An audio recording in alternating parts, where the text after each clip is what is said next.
Islamabad high court के 6 जजेस के खत की ओपन कोर्ट तहकीकात के लिए सुप्रीम कोर्ट में दरख्वास्त दायर।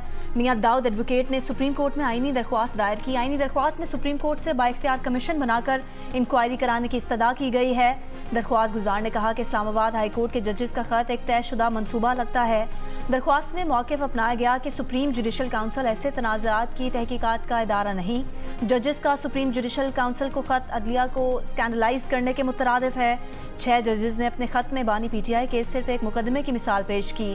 बानी पीटीआई के मुकदमे के सिवा जजेस ने एक भी मुकदमे का वाज़े हवाला और सबूत नहीं दिया।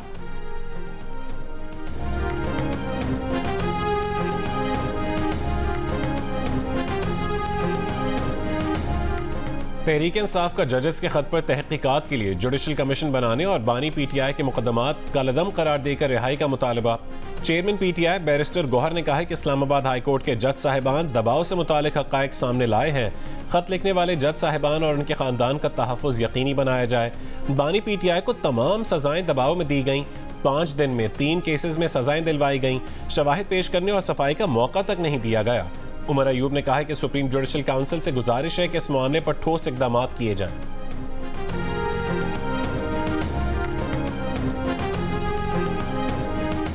याद माजी अजाब है यारब। इस्लामाबाद हाई कोर्ट के जजेस का खत सामने आने के बाद साद रफीक का तबसरा। 6 जजेस के खत का हवाला दिए बगैर रहनुमा नून लीग और साबिक वजीर रेलवे साद रफीक ने कहा वो और सलमान रफीक कानून के मुताबिक हिफाजती जमानत के लिए 2018 में इस्लामाबाद हाई कोर्ट में पेश हुए। 2 मुअज़्ज़िज़ जज साहिबान पर मुश्तमिल बेंच ने जमानत देने की बजाय उनका तमस्खुर उड़ाया। हुक्म जमानत ना देने का था, तजलील इजाफी कार्रवाई थी। सुना है अब ज़मीर जाग गए हैं, मुबारक हो।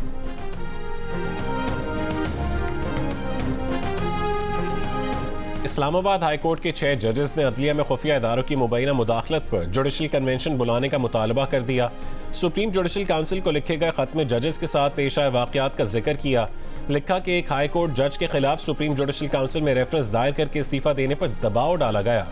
एक जज सरकारी घर में शिफ्ट हुए तो उनके ड्राइंग रूम और मास्टर बेडरूम में कैमरे नस्ब थे जिनसे ऑडियो वीडियो रिकॉर्डिंग किसी जगह ट्रांसमिट की जा रही थी। जज और फैमिली की प्राइवेट वीडियो और USB रिकवर हुई।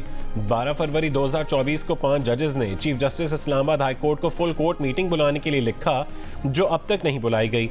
जजेस की रिटायर्ड जज शौकत अजीज सिद्दीकी के इदारों की मुदाखलत की तहकीकात करवाने के मौक़िफ़ की मुकम्मल हिमायत। कहा कि तहकीकात का स्कोप वसी होना चाहिए कि कहीं अभी भी मुदाखलत जारी तो नहीं। केसेस की समाअत के लिए मार्किंग और बेंचेस की तश्कील में अब भी मुदाखलत तो नहीं हो रही। जजेस के कोड ऑफ कॉन्डक्ट में कोई रहनुमाई नहीं कि ऐसी सूरत हाल को कैसे रिपोर्ट करें।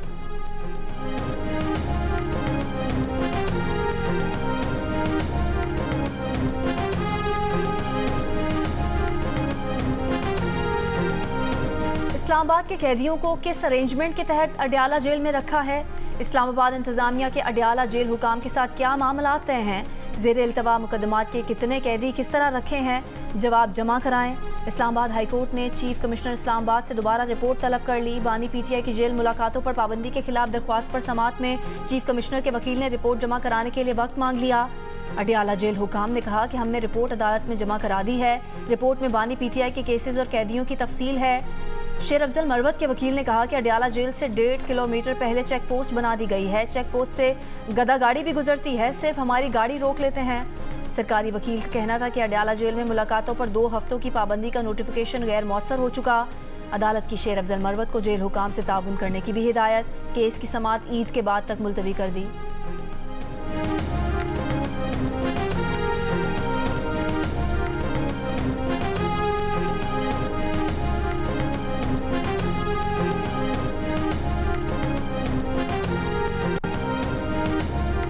चीनी इंजीनियर्स पर हमले और दहशतगर्दी के वाक़यात पर सिविलियन और अस्करी क़यादत सर जोड़ कर बैठ गई। वज़ीर आज़म की ज़ेर सदारत आला सतह के सिक्योरिटी इजलास में आर्मी चीफ समेत सिक्योरिटी एजेंसीज के सरबराहान, वफाकी वज़रा, IGs और दीगर मुतालिका हुकाम भी शरीक।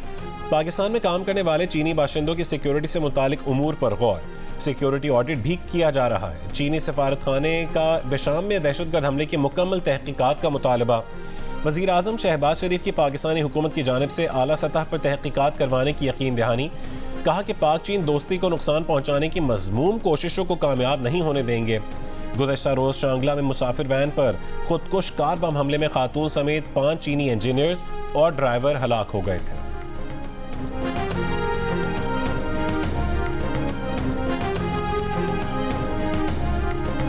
वज़ीर-ए-आज़म शहबाज शरीफ का पेट्रोलियम मसनूआत समेत अशिया की स्मगलिंग पर नोटिस इजलास तलब कर लिया। वज़ीर-ए-आज़म की वज़ारत दाखिला, तवानाई और सनअत व पैदावार के मुतालिका हुकाम को एक्शन प्लान के साथ वज़ीर-ए-आज़म ऑफिस रिपोर्ट करने की हिदायत। स्मगलिंग को रोकने के लिए वज़ारत दाखिला को आने वाले दिनों में अहम तरीन टास्क दिए जाने का इम्कान। मुल्क भर में स्मगलिंग की रोकथाम के लिए क्रैकडाउन दोबारा शुरू किया जा सकता है।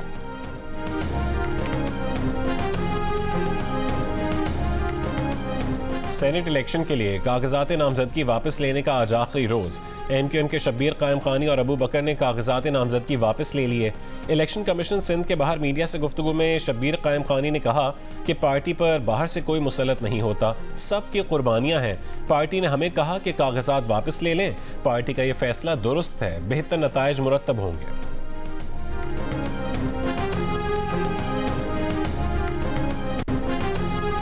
जापान में बच्चों की शरह पैदाइश में कमी और बुजुर्ग अफराद की आबादी में इजाफे का असर बच्चों के लिए डायपर्स इंडस्ट्री पर भी पड़ने लगा। डायपर इंडस्ट्री ने बच्चों की बजाय बड़ी उम्र के अफराद के लिए डायपर्स की तैयारी पर तवज्जो मरकूज कर ली। मार्केट की मालियत $2 अरब से ऊपर जाने का तखमीना। जापान में गुज़िश्ता साल शरह पैदाइश 2022 के मुकाबले में 5.1% कम रिकॉर्ड की गई। जापान में तकरीबन 30% आबादी की उम्र 65 साल या इससे ज़्यादा है। मॉस्को हमले के पीछे मुमकिना तौर पर अमेरिका, बरतानिया और यूक्रेन है। रूसी खुफिया एजेंसी का इल्ज़ाम। हुक्काम के मुताबिक मॉस्को में दहशतगर्दी करने वाले तमाम अफराद ताजिकिस्तान के शहरी थे। गिरफ्तार मुश्तबा अफराद में से फरीदूनी शमसुद्दीन का ताजिकिस्तान में घर सील। बेकरी मुलाजिम फरीदूनी 6 महीने पहले रूस गया था, बाकायदगी से रकम भी भेजता था। बरतानवी वजीर खारजा डेविड कैमरॉन ने रूसी इल्ज़ाम को बकवास करार दे दिया। यूक्रेन के सीनियर सदारती मुआवन का कहना है कि रूसी खुफिया एजेंसी झूठ फैला रही है। मॉस्को के क्रॉकस हॉल में 4 दहशतगर्दों ने हमला किया, 139 अफराद हलाक और 182 जख्मी।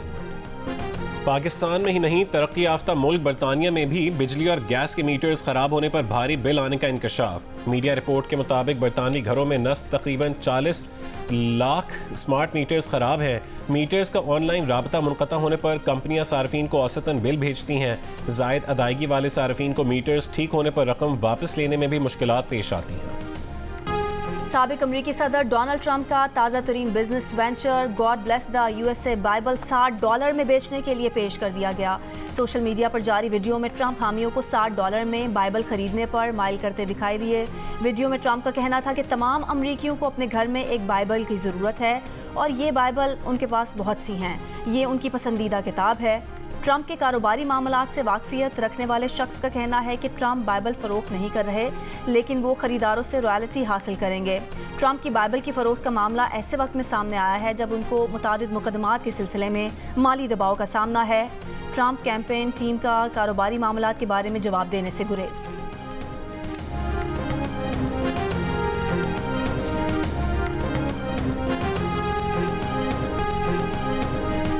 और PCB की गैरी क्रिस्टन को कौमी क्रिकेट टीम की तवील अरसे तक कोचिंग की ऑफर।